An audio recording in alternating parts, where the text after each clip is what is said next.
So, in one of the most highly anticipated fights of April, as crazy as it may sound, here, let me play this in the background. Baby girl, we're golden. They're about to see us shine, cause we're golden. They can never break us down, cause we're golden. They're about to see us glow, cause we're golden. Yeah, we're golden. Baby girl, we're golden. They're about to see us shine, cause we're golden. They can never break us down, cause we're golden. They're about to see us glow, cause we're golden. That is Ebanie Bridges. She is 5-0 with 2 KOs. Her last fight was just a couple of weeks ago, March the 13th. Actually, excuse me, that was last week against a Carol Earl, who is 3-1. I was up real early in the morning Eastern Standard Time. Actually, the fight took place about this time, or maybe about an hour or so earlier last week. I was trying to watch the fight, couldn't. So, the question is, how good is this woman? She's all over social media. She has a very large, I'm going to say, cult-like following of young men, older men, and boxing media. Because we're seeing everything, but the question is, how good is she in the ring? I'm TstreeT Controversy with my colleague Big J. This is FightView360.com, and I have many questions. So first, let me give you the particulars. She is going to be fighting here. Let me pull up the card for you on the Conor Benn versus Samuel Vargas undercard. Highly looking forward to this fight. Also, you're going to have Savannah Marshall versus Femke Hermans for the WBO title at 160 pounds. And then you're going to have Shannon Courtenay versus Ebanie Bridges. This is April the 10th. It's going to be on Sky Sports over in the UK. Here in the States, it's going to be on The Zone. Over in Australia, where is this fight likely going to take place? You talked to Ben Damon about this, right, last night, Big J, or yesterday? I talked to Ben Damon about it yesterday. It'll be on Fox Sports and KO. I think channel 507, and the KO, the streaming service, are starting from 4 a.m. Australian Eastern Standard Time. And you have to get up a little bit early because daylight savings ends that night. So it being 5 in the morning, it's 4 in the morning. So early rise for anyone who wants to watch that in Australia, on the East Coast anyway. So right now, my thoughts are this. I've seen a lot of her outside of the ring. I got some footage here of her for those who want to see. It's you can watch some tape on her if you want to. Her fight against Crystal Hoy is up on YouTube. I'm going to let it play a little bit just so you guys can get a little feel of her fighting style. And what it is you're thinking to yourself like, okay, all right, one or two things are going to happen.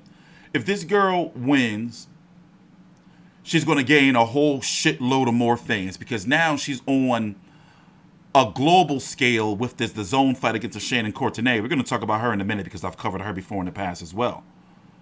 And from what I'm seeing from Ebanie Bridges, it seems as though she's really dedicated and that she does have some skill. However, you're wondering, well, look at the competition she's fighting. So I'm gonna let you jump in a little bit here, Big J. Your thoughts? What do you know? What do you know about her? Where is she from? Any type of anything you have on her past? Okay. Well, I know is I've seen some videos about her. First thing that blew my mind away, she's a high school maths teacher, would you believe? So she does have an education. She has been a ring girl in the past. I think that's where her passion for boxing came in, because she didn't start her career until when? 2019, so only a couple of years ago. So she's 34, so so she's obviously a little bit of the late starter in life of boxing. Basically, we really want to see what's her about, because she does a lot of social media posts, and bar the ones that are boxing related, I don't really pay any attention to those. But she's got an excellent, huge fan base in the UK. The UK are going apeshit for her. They love her. They are. But I mean, she's a maths teacher. She's a former girl. I think she's done a couple of other things, but yeah, she's gotten around a bit. She's got a few experiences, and yeah, I really just want to see how good she is in the ring, because I didn't get to see her fight against Carol Earl. It was just only highlights available, so that was a bit disappointing. But like yourself, bar all the things, she's trying to campaign to get ticket sales to weigh-ins. I'm like, who would want to pay to see a weigh-in? To jump in a little bit, let me say, it is a bit off-putting, and I'm gonna go ahead and say that I like titties, I like ass, but when it comes to boxing, my sport, I don't look at it like that. So I look at her like a fighter, and when and I don't want to get too off track, but to me, it's a little bit off-putting, but I get it. I get what she's doing. It's working for her from a business side. If I was her manager and we talked about it, I'm like, all right, that's what you're going to do? You cool with being viewed like that? All right, then, fuck it. Let's make this money. But from a media standpoint, I'm like, all right, got a nice ass. I like your tits, but I want to see you in the ring. That's what I'm watching her for. So for people who are coming to the channel thinking, I want to see her in the ring.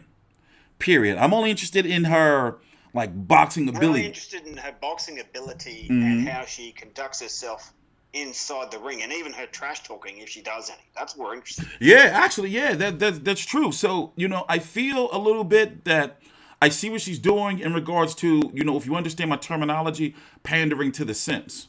But the question is, will the simps spend the money? Will the simps actually be the ones that are going to be watching her fights legally and not illegally pirating them?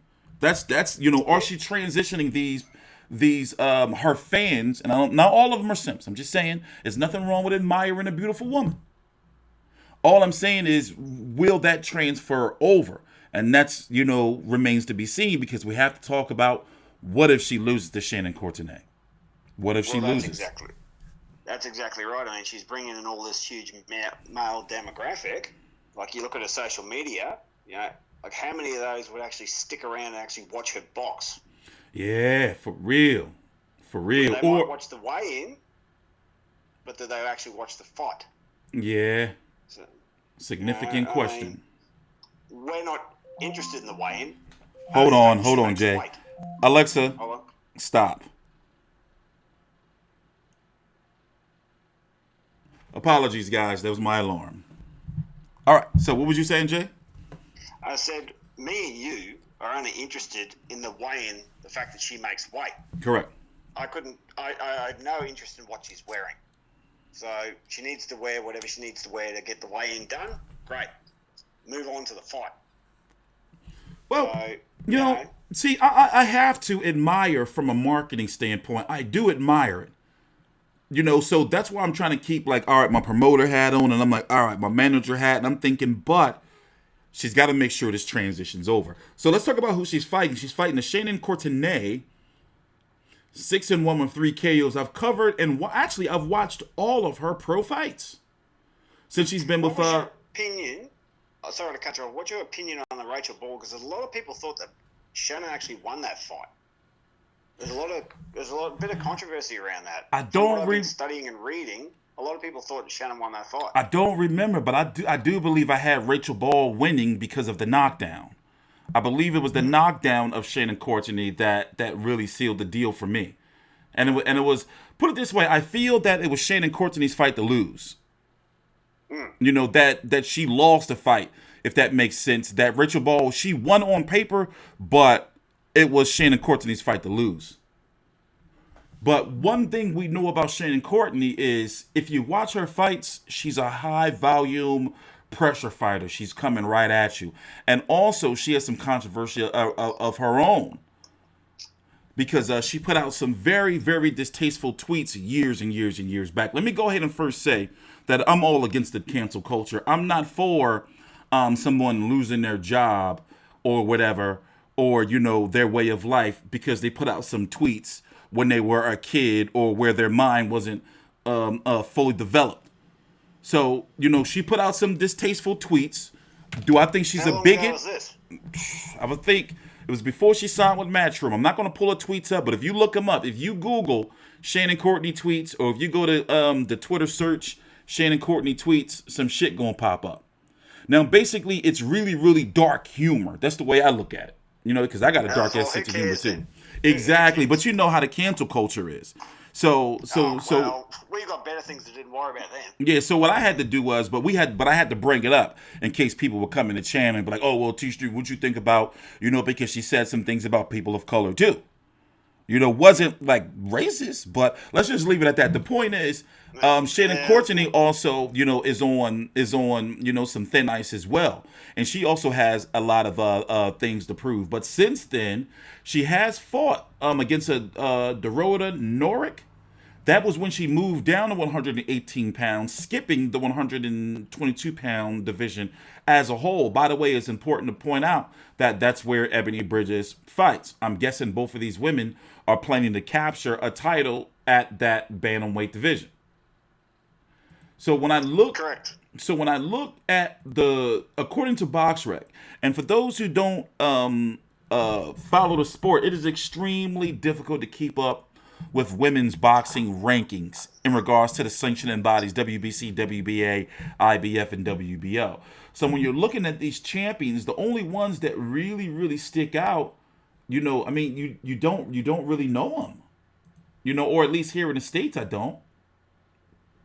So now, depending on the weight class, most of the lighter weights are dominated by Mexicans, Latino and Hispanic, Mexicans, Hispanic, and Argentinians, ladies, and we know nothing about them. Correct, you know, and they don't get, you know, television coverage over here in the States. So that's what I'm thinking, is that they're trying to get a hold of one of those titles, you know, and try to campaign and build, you know, there, because between Shannon Courtenay and Ebanie Bridges, if Ebanie Bridges captures the title, you know, and she continues, you know, with smart matchmaking, you know, continues to win, they can really, really build her into being a really, really big name down there in those lower divisions, especially with, you know, her assets. So, Absolutely. So once again, the fight's going to be taking place on April the 10th, 2021 on The Zone here in the States, and Sky Sports over in the UK, and on Fox Sports KO right over in Australia. Yeah, Fox. It's Fox Sports channel. I think it's 506. It'll be one of the Fox Sports channels, and KO streaming service, which is a separate streaming service. So, yeah, it'll be April 11th at 4 a.m. will be the start of the event. So that's going to be awesome. And if Shannon does win this fight, I spoke to Ben Damon yesterday, and apparently it's she's got a. Wait, Shannon or Ebanie? No, Ebanie wins. Apparently, from what Ben told me, she may have another fight set up with Matchroom. Okay. To defend that belt. If she wins, or even if she loses, I think she might have a 2-fight deal with them. If I remember what Ben told me correctly. But if she wins, now you'll remember this because this happened the same night as her last fight. Shannon O'Connell won the WBA Gold version. So you're going to have two Aussie girls with two versions of the WBA Bantamweight title. And you've also got Shanika Johnson and Susie Ramadan. WBA. So, yeah, no, WBA, it's a bloody mess. But, you know, two Aussie girls with two versions of virtually the same title, that would be a massive, huge, all Aussie women's fight that hasn't happened since Shannon O'Connell, Diana Prozac back probably 6 or 7 years ago. So there you go. The storylines are there. Like, you know, she's got, you know, a path to follow, you know, at 118 pounds, you know, before she can even, you know, worry about or question about moving up to 122 pounds. You know, so once again, April the 10th on The Zone, Sky Sports, Fox Sports, and KO streaming service. We're going to be here live. Post-fight, I'm not sure if I'm going to be doing a live fight commentary on the fight yet, which is a new thing on the channel. We're doing it this weekend with Povetkin versus White 2. And, yeah, we will definitely be doing a post-fight video after the fight. And, of course, we will be here for the weigh-in. I expect some big things from her since it's going to be on The Zone and Sky Sports. Of course, there's going to be limitations because it's going to be on TV. But I expect some, you know, she's going to do her thing. And then also, we're going to be here for the final press conference and post-fight content. So this is TstreeT Controversy. Take your time out. Please like the video. Only will take you a couple of seconds. And this is Big J with Fight View 360. Take your time out. Please subscribe.